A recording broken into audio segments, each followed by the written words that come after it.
So we got married in November of 2022. We moved here at the end of the year in December. I started here in January 2023. And that spring, we found out that we were pregnant for the first time.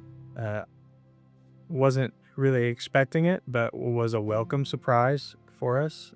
But towards the end of the summer, at the 8-week appointment, It was 12. Yeah, 12. the 12-week appointment, we found out that we had lost our first baby.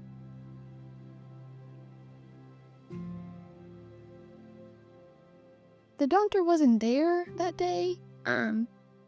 So the nurse practitioner was like, I've done enough of these to know that this doesn't look normal. And I'm like, what? But so they set it up to where we would go to a hospital the next morning to get a confirmation that we had lost the baby. There was a lot of emotions as far as anger goes, and I think maybe jealousy or pride slipped in comparison, because it's like watching people.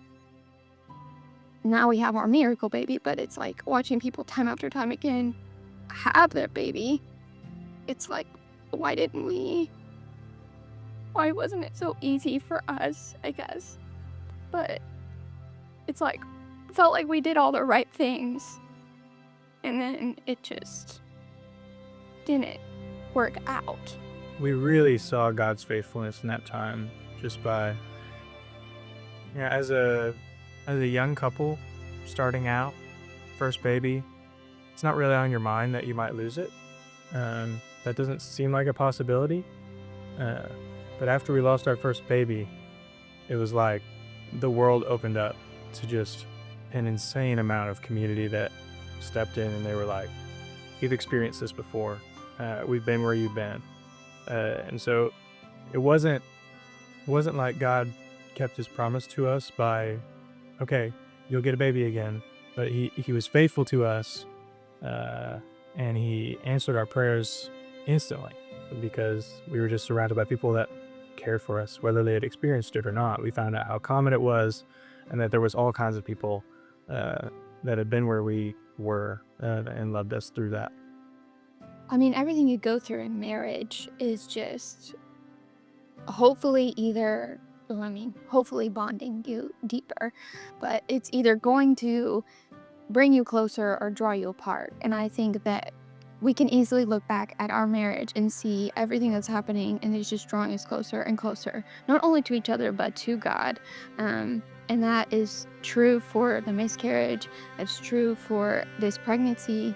And then even after he's born, I mean, anybody that's ever had a newborn baby knows just how those first few weeks are. It's just, you're both completely exhausted and at your wit's end in some, especially at the nighttime.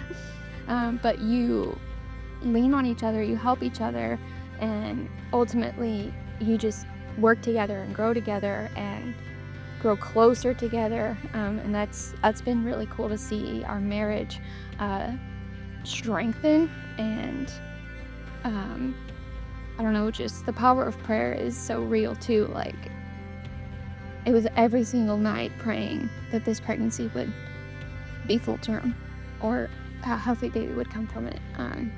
And that is exactly what we got. Of course, your relationship with God changes and shifts because your rhythms are thrown off, like not just thrown off, but completely thrown out. Nothing is the same.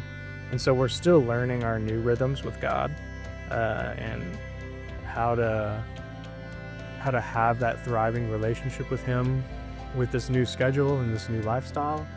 But you definitely see every time you're caring for someone that can do nothing for themselves, you get that tangible example of, okay, unconditional love. He can't do basically anything for me, but we love him and care for him anyway. So we see God loving us through that.